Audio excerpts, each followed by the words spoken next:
Mobile water, unique in every way. Citi Prime News at 12 midday. Update you on all the running stories and connect you to the newsmakers. Citi News.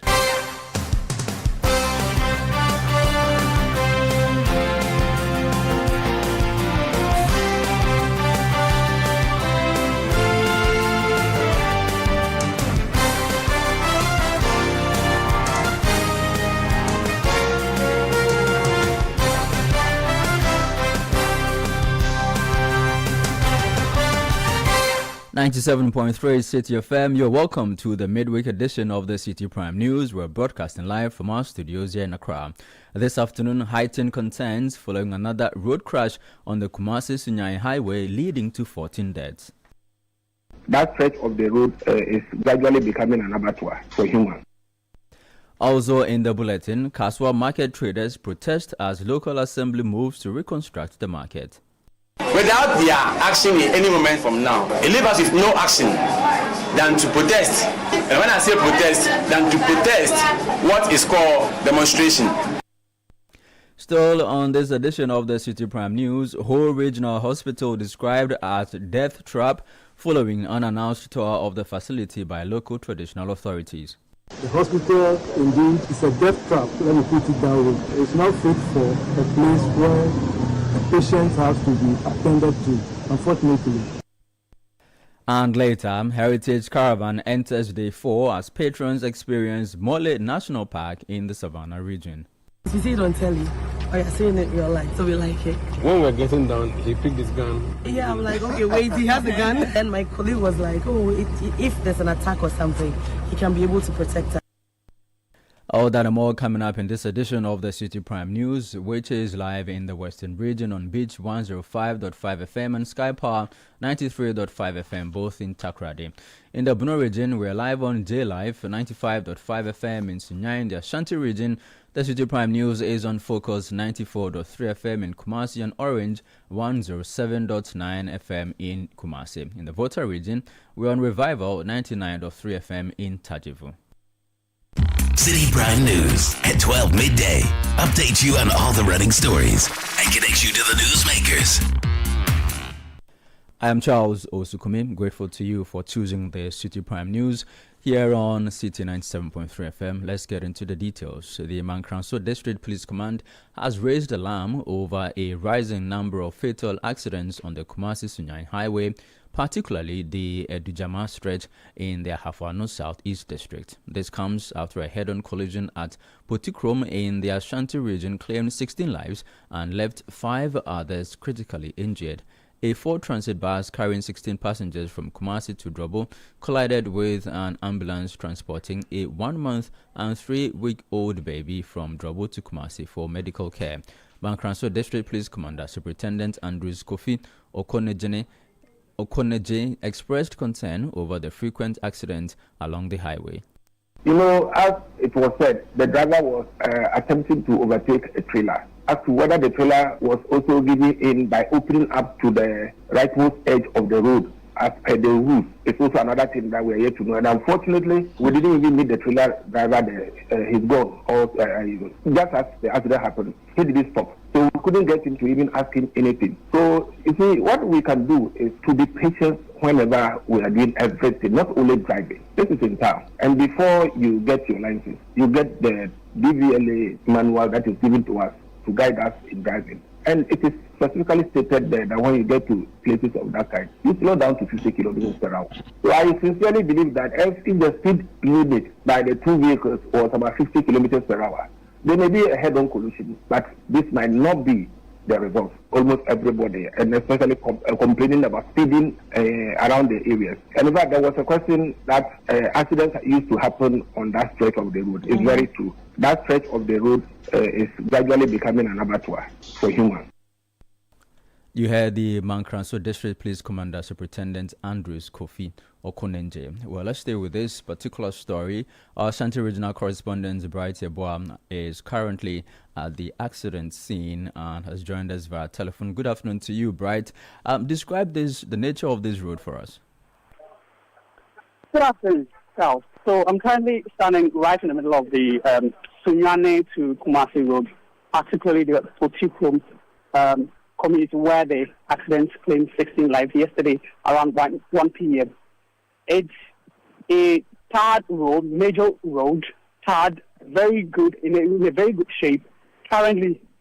And so since I came, or since my arrival, I've been speaking with some residents who happened to be at the scene of the accident when it all happened yesterday, or how it all unfolded yesterday. And to them, what they explained to me, what they tell me, has to do with the fact that most of these drivers, when they come here or when they get to the town, due to the nature of the road, they disregard the road markings and the road signs, everything concerning the road. And so the speed with which they use in flying this particular road is one that is not to be spoken of. It's so bad and it's so terrible. And so to them, the only way and the only solution to solve this problem has to do with the fact that authorities need to come urgently and raise some speed ramps so that drivers who fly this road would, in a way, slow down their speed when they get to this community. Charles. So because the road is probably just too good, drivers do not take their time on the road? Absolutely. So the road is too good for drivers, like I said, to follow any traffic regulations or any road signs or markings. They absolutely disregard everything that goes on the road.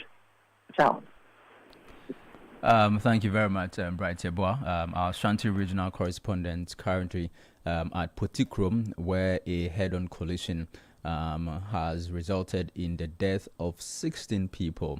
The Mankranso District Police Command is raising alarm that there are too many fatal crashes, especially on the Adujama stretch of the Kumasi-Sunyane Highway. The residents are calling for authorities to do something about this, put up some speed ramps on this particular road. Away from that, personnel from the Eastern Regional Command of the Ghana National Fire Service are currently battling a raging fire caused by an accident involving a fuel tanker on the Koforidua-Manfi stretch. The incident has caused a massive gridlock on the Accra-Koforidua route and vice versa, leaving travelers stranded. The Eastern Regional Public Relations Officer for the Fire Service, DO3 Ignatius Kwabena-Bedu, urged motorists to use alternative routes as personnel work to douse the fire and bring the situation under control. We received a call on the 4th of March 2026 at 0940 hours informing us of a fuel tanker fire that has occurred at Manfi. So our men were deployed from the regional headquarters in Koforidua due to the tender at Ekropong being booked out of commission due to a mechanical fault.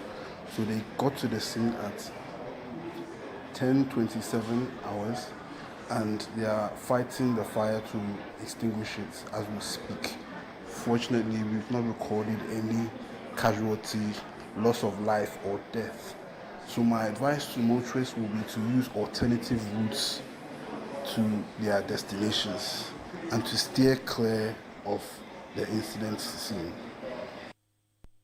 That was the Eastern Regional Public Relations Officer for the National Fire Service, DO3 Ignatius Kwabena-Bedu. Well, away from road crashes, the Environmental Protection Authority has intercepted an additional 1,070 pieces of chamfan machines concealed in separate containers at the Tema port. The latest seizure comes just weeks after the authority uncovered more than 200 chamfan machines hidden in 14 shipping containers in a similar operation. According to the Environmental Protection Authority officials, the scale of this latest interception is alarming, particularly given that the machines were reportedly destined for mining districts across the country. Ghana's inflation rate continues to ease, dropping to 3.3% in February 2026. According to the Statistical Service, this is down from 3.8% in January and significantly lower than the 23.1% recorded a year ago. In simple terms, prices are still rising, but at a much slower pace. Here is government statistician Dr. Al-Hassan Idrisu providing highlights of the data. The Consumer Price Index, or the CPI, for February 2026 stands at 264.4, up from 255.9 in February 2025. This translates into a year-on-year inflation rate of 3.3%. This means that, on average, prices are 3.3% higher in February 2026 than they were in February 2025. Now, this is a 0.5 percentage point down from the 3.8% inflation recorded in January 2026. It is a 19.8 percentage point down from the 23.1% inflation recorded in February 2025, that's a year earlier. And it also marks the 14th consecutive month of decline. In fact, it is the lowest inflation rate since the 2021 CPI price rebasing. Month-on-month inflation for February 2026 is 0.8%, meaning that prices increased by less than 1% between January and February 2026. Voice of the government statistician, Dr. Al-Hassan Idrisu. Still on matters of the economy, the Member of Parliament for Guan, Fred Agbanyo, says the government is constrained by the drop in cocoa prices on the world market. Now, this follows criticism over the government's decision to reduce the producer price from 3,625 Ghana cedis to 2,587 Ghana cedis per bag. Some cocoa farmers have expressed dissatisfaction with the move. However, in an interview with Citi News, the Guan MP called for restraint and urged cocoa farmers to trust the government's efforts to improve the sector. I'm a cocoa farmer. I would have wished that the price of cocoa had even moved from where it was to a higher price, so I also gain as a person. But we have a nation to govern, we have a nation to build. And to the extent that the cocoa beans that we produce in this country largely is shipped out, and we go and take syndicated loan to come and buy, you have signed an agreement with the people, so whatever it is, you have to turn a quote to them. There's very little you can do as a government. The good news for me is that the government and the new program that they have brought is that 50% of our beans, henceforth, we are going to process it locally. That is where the catch is. Now, if you come to the region where you and I are very familiar, become from, for the past 8 years, we were not selling our cocoa beans to the Ghana government. We were shipping our cocoa beans to Togo because their price was far better than Ghana price. And so all this thing about Ghana price, whether it goes up or comes down, our people were not interested. That was the Member of Parliament for Guan, Fred Agbanyo. Now, in a related development, the Member of Parliament for Efijasi Asukore, Dr. Ayu Afriye, says the government's failure to uphold a campaign promise to increase producer price of cocoa should serve as a lesson to the political class. They are facing the real thing of what they said versus the reality. And no matter how much you explain this, purchasing power, at the end of the day, what is left? It will not make sense to them whether it was 3,001, it's come to. It makes sense to you, but the ordinary person, it does not make sense to them. So it is a lesson for all of us in politics. Be careful of the things you use against each other. It might come back to haunt you. That's all. Dr. Ayu Afriye is the Member of Parliament for Efijasi Asukore. Now, traders at the Kaswa Old Markets are protesting the Ewutu East Municipal Assembly's decision to demolish some temporary structures to pave the way for the construction of permanent stores. According to the leadership of the Kaswa Petty Traders Association, the Assembly's decision, if carried out, will severely affect hundreds of traders who may not be able to afford rent for the new stores. Speaking to Citi News at a press conference, the association secretary, Roger Appiah, described the move as conflicting with the government's implementation of the 24-hour economy policy. We, the traders, without the immediate effect of the assembly and our Honorable Felix Napoyo and Honorable Setsaba, they are our fan leaders of the house. Without their action in any moment from now, it leaves us with no action than to protest. And when I say protest, than to protest what is called demonstration, at which, at all costs, because that is the only source of our income where we will live and find our life to live. So if it is being demolished and can contain only 80 to 120 people, me as the secretary for Petty Traders Association, in our data, I have more than 800 people under the shade. So out of 800 people, and you are demolished to bring 120 people in existence, it means what our father and the land leader, Honorable Father of the House, Your Excellency John Dramani Mahama, obtaining and campaigning for a satellite market and 24-hour economy. It is only in Kaswa that when you come here 2 a.m., you get what you want to buy and buy. The voice of the Secretary of the Kaswa Petty Traders Association, Roger Appiah. Now, the Member of Parliament for Swami John Daku says the decision to retain some public sector appointments made under the previous government vindicates the former administration. A committee set up to examine appointments made during the transition period upheld 1,201 of the appointments and revoked 541. Now, speaking to Citi News, John Daku questioned the basis for the revoked appointments. Yes, I mean, that's the thing. When you say it did not go through the right process and it went through the right process, what exactly do you mean? Because when it comes to public service appointments, you know the process is some of them will have to go to civil service and all of that. Unless you tell me that there is some particular flagrant violation of the law, I wouldn't understand what you mean by they did not go through the right process. Tell us which part of the law this appointment violated.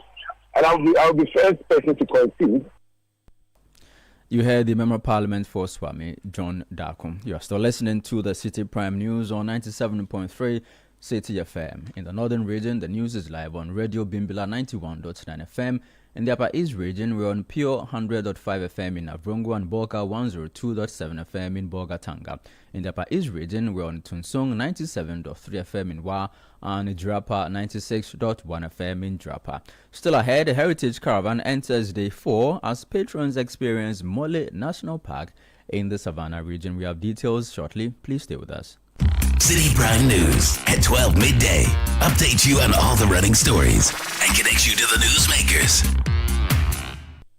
Are you ready to revolutionize the future of agriculture? The Ministry of Trade, Agribusiness and Industry, in partnership with the Ghana Exim Bank, proudly presents the Ghana Agrotech Fair 2026. The fair will feature exhibitions, market linkages, masterclasses, and workshops on climate-smart farming, digital tools, and export development. Join us at the Black Star Square from March 17 to March 19 at 9 a.m. each day. The President of the Republic, His Excellency John Dramani Mahama, will be assisted by the Minister for Trade, Agribusiness and Industry, the Honorable Elizabeth Ofosuejari, and the Chief Executive of the Ghana Exim Bank, Honorable Sylvester Adina Mensah, to open the fair. Government agencies, agrotech firms, startups, farmers, financial institutions, and the general public are all welcome. To exhibit or for inquiries, call 0559 9326 or 0242 585419. Media partners: Daily Graphic, Media General, Radio Gold, City FM, and Channel 1 TV. Ghana Agrotech Fair 2026, transforming agribusiness through local innovation and technology.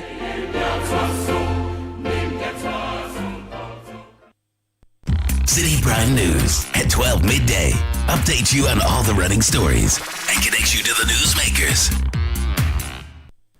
You're welcome back. This is the City Prime News on 97.3 City FM. In more news, the Speaker of Parliament, Alban Gbagwin, has dismissed calls for members of Parliament to be offered bicycles rather than relying on 4x4 vehicles in the discharge of their duties. Now, speaking at the Speaker Breakfast Forum, Alban Gbagwin says the comparison of some British officials resorting to bicycles to Ghanaian MPs' use of vehicles is erroneous.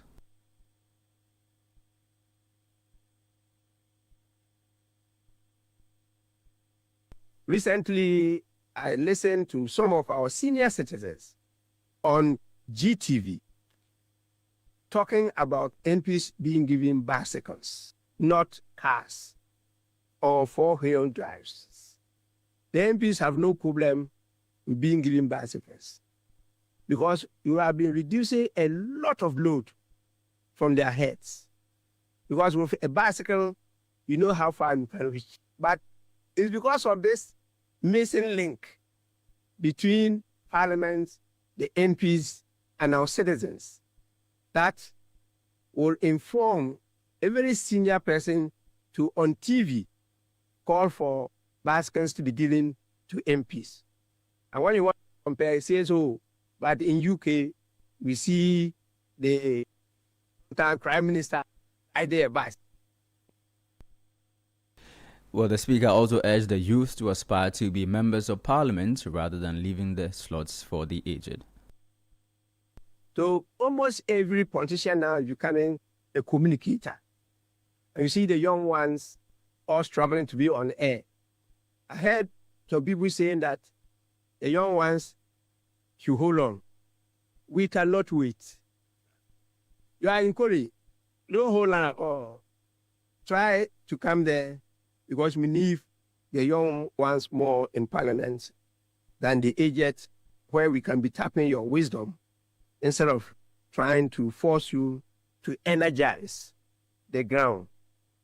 Parliamentary decentralization is a compelling response to challenges.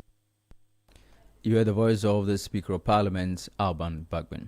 Well, let's now head to the Volta region. The paramount chief of the Gbi traditional area, Togbega Gabusu VII, has described the Volta Regional Hospital in Ho as a death trap, citing deteriorating infrastructure and inadequate medical equipment. Now, speaking during a working visit to the facility, the paramount chief expressed disappointment that its elevation from a municipal to a regional hospital has not been matched with corresponding improvement in infrastructure and logistics. He is thus urging authorities to ensure the hospital's operations reflect its regional status. We'll be hearing a lot of issues going on in the hospital. So, as the traditional area with the traditional council decided to have a first-hand information of all the issues that we'll be hearing. And lo and behold, what we'll be hearing is not far from what we have seen ourselves today. The hospital, indeed, is a death trap, let me put it that way. It's not fit for a place where a patient has to be attended to.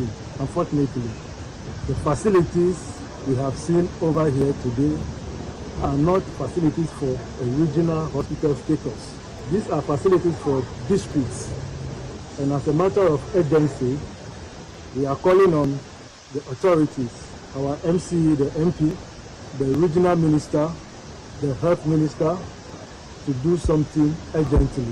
We, the people of the Benin Traditional Council and the area, have valuable land of which they can use for the regional hospital infrastructure. You heard the paramount chief of the Gbi traditional area, Togbega Gabusu VII.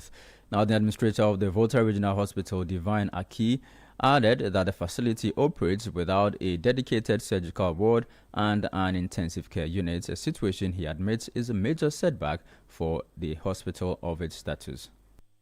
Infrastructure where this hospital do not have a surgical ward, which is one main unit that you have to find in a regional hospital. The surgical cases are still being treated together with the medical cases in a ward, like a male ward, female ward, C ward. But a surgical ward will have cases that are only surgical, and the nurses and people that will be treating them will also have that background, but they are mixed up with other cases. We do not have intensive care unit as a hospital. The recovery ward in the theater is only for 4-bed capacity. So even the theater is too small for a regional hospital because the theater has only 2 rooms. And we are seeing referral cases, elective cases, both in obs and gynae, surgical and the rest.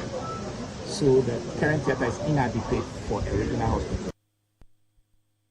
That was the administrator for the Volta Regional Hospital, Divine Aki. Away from the Volta region, the National Youth Authority has announced plans to expand its flagship anti-drug initiative, Ghana Against Drugs, Red Means Stop, into a nationwide campaign. The campaign, organized by the Ministry for Youth Development and Empowerment, seeks to confront the alarming rise in drug abuse among Ghanaian youth through sustained education, community engagement, and advocacy. Speaking to Citi News at the climax of the offshore Olympic held walk in the Upper East Regional Hospital, Upper East Regional Capital, Bogatanga, the Chief Executive Officer of the NYA, Osman Ayaraga, stressed the need to scale up the campaign beyond Accra. We'll soon start a regional tour from region to region and to have various shows to talk about substance abuse our ambassador, the renowned musician Medical, will soon join us. We'll be moving from region to region, even in campus to campus, to make sure we continue the education against substance abuse. Yes, initially the campaign was more concentrated in Accra last year, but this year we promise to take the campaign around every region, all 16 regions of Ghana, and if possible, even beyond the regional capitals to some district capitals. So that is the plan we have for the campaign this year. That was Osman Ayarga, the Chief Executive Officer for the National Youth Authority. Well, let's now focus on the Heritage Caravan. The Ghana Tourism Authority in the Savannah region has begun talks with community leaders to introduce fees at 2 tourist sites, the Larabanga Mystic Stone and the Larabanga Mosque. Currently, tourists make voluntary donations at the sites, but due to maintenance concerns, the Savannah Regional Director for the Ghana Tourism Authority, Suleiman Amadou, tells Citi News that discussions are far advanced and fee collection is expected to begin soon. We're having a meeting or a meeting with the community and others, all that bodies, including the assembly. What we need to, what was there wasn't any structure like you mentioned. So now the tourism management team, which is the TMT, had to be established, because if you overwatch, not just that, realize that the nuisance is also something that goes. So we've been talking to them, trying to relicense the tour operators, they give them the right information to all those things. So everything looks a bit haphazard, but then we're trying to restructure the place and get it so that we know when you come, you get to this. Profit sharing was a problem. Understand, in the past, something happened, and then now we don't want that thing to make it. So we're trying to talk to them, and everything is education. So we're trying to go, and then understanding is coming. So as I speak, now we get there, I realize there will be a slight difference from what we've been experiencing. Thank you. That was the Savannah Regional Director for the Ghana Tourism Authority, Suleiman Amadou. Meanwhile, the 4 of the Heritage Caravan has seen patrons visit the Mole National Park, and one of the patrons shared her experience with Citi News. You see it on telly, or you're seeing it in real life, so we like it. I saw that when we were getting down, he picked his gun.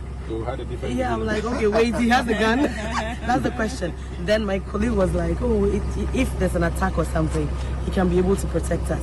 That's the reason for the we fear guns. So you felt safe when you saw him take the gun down? That we are safe. Otherwise you wouldn't have come down. No. I'm not taking that risk. I'm here to enjoy you. I see. Is it your first time seeing an elephant up close? Yes. Yeah.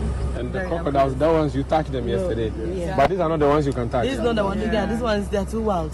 I'm even scared standing here. You heard a patron of the 2026 edition of the Heritage Caravan. The 2026 Heritage Caravan is in partnership with Goyle and Multi-Pro Company, introducing products such as Minimi Achomo and Admi Granite Paste, alongside existing supporters like Omnibusig, Didi Shito, Gino Tomato Paste, Nana Rice, and Caveman Watches. Away from that, the Attorney General and Minister for Justice, Dominic Ayine, has defended what the minority has described as harsh bail conditions imposed on some opposition figures. Several former government appointees, including the Ashanti Regional Chairman of the NPP, Chairman Wuntumi, remained in custody for weeks for failing to meet bail conditions set by law enforcement authorities. Speaking in an interview with Citi News, the Attorney General explained that bail conditions must be proportionate to the gravity of the alleged offense to ensure that law enforcement has sufficient guarantees in the event an accused person fails to appear before court. I have said time without number that bail conditions are what they are. They are dependent on the circumstances of the arrest and the circumstances of the investigation, the criminal conduct that is involved, and so on. Okay, so when bail conditions are set, they are set in order to be commensurate with the level of the crime. So if you have situations where, billions of Ghana cedis have been stolen or allegedly pilfered by former public officials, all right, the bail conditions should be set in such a manner that when they jump bail, okay, there will be a basis for the Attorney General or for the law enforcement authorities to fall on the bail sum involved. It should be commensurate with the offense. Meanwhile, addressing criticism over his decision to discontinue the prosecution of some individuals affiliated with the NDC, Dr. Dominic Ayine maintained that those cases were weak. That's an old argument that has no basis. No, please. No, it is not a blot. I have explained time and again, okay? The legal hollowness of the cases that were in court. I have said time without number, okay, that those cases were weak and no Attorney General Wefi Sol would have continued them. Attorney General and Minister for Justice Dr. Dominic Ayine ending this edition of the City Prime News, which has been live from our studios here in Accra. For more news, visit our website, citynewsroom.com. I am Charles Osukumi. Thank you for listening. City News. We speak first. Reach our hotline on 0302 224